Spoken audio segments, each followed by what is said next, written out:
সকালবেলা সব থেকে বিরক্তকর খাবার এইটা। কোনো রকম চোখ টোক বুজে খেয়ে নিলাম, তারপরেই চলে গেলাম আধ ঘন্টা পরে। ওই মুড়িটা দেখালাম, মুড়িটা খেয়েছি, কারণ ওটা মা ভেজে পাঠিয়েছে, মানে দোকান থেকে কেনার পরে আলাদা করে ভেজে তারপরে খেতে খুব ভালো লাগে। কেউ যদি না খেয়ে থাকো একটু খেয়ে দেখো, দারুণ লাগে খেতে। আর সেটাকে তার ভিতরে একটু বাদাম দিয়ে চানাচুর দিয়ে খেয়েছি আর কি। সকালবেলা টিফিন ওইভাবেই হলো। তারপরে এই দিকটা সব গাছগুলোকে পরিচর্যা করা, আশেপাশে যে আগাছাগুলো ছিল। তারপরে ওই তুলসী গাছটা একটু বেশি বড় হয়ে যাচ্ছে, একটু ডাল কেটে দিলে না ভালো হয়, সেই কারণে ওইটাও একটু কেটে দিল।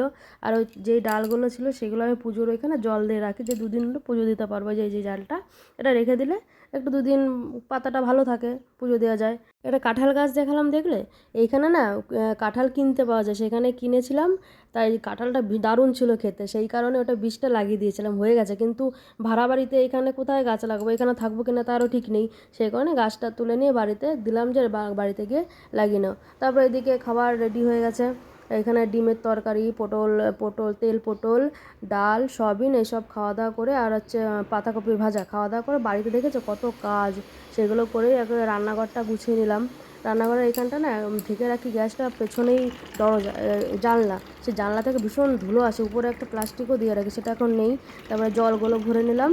রান্নাঘরটা পুরো গুছানো থাকলে বেশ মনটাও ভালো লাগে, তাই না? এই জলগুলো ভরে ভেতরে রাখলাম। তারপরে এই যে দুটো বোতল ড্রাম দেখতে পাচ্ছ, এই দুটো হচ্ছে খাবার জল আনার জন্য রাখা।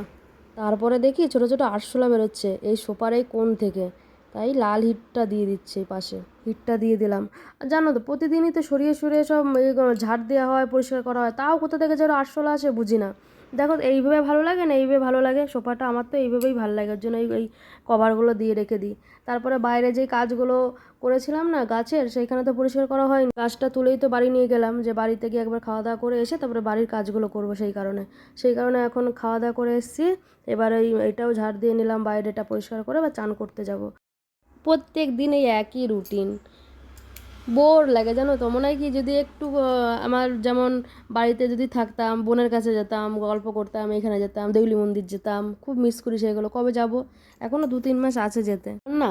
এইখানটা আছি ঠিকই, কিন্তু আমার মন চলে গেছে এখন বাড়িতে। কবে যে বাড়ি যাব তাই ভাবে কি, আর এখনও আছে, পুজোর সময় যাব। পুজোটা আগের বছর দেখিনি, কিন্তু এই বছরটা তো দেখবই শিওর, সেটাই আশা আছে। এখন ভগবান যদি চায়, দেখা যাক কি হয়।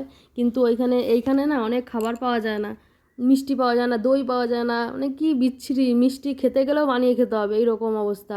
ওই কারণে এখন কবে বাড়ি যাবো, একটু গিয়ে দই খাবো।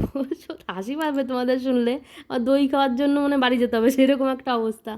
ঠিক আছে, আর কদিন তো আছে, প্ল্যান তো হয়েই গেছে, গিয়ে কোথায় যাব, কি খাবো, কি করব। টাটা।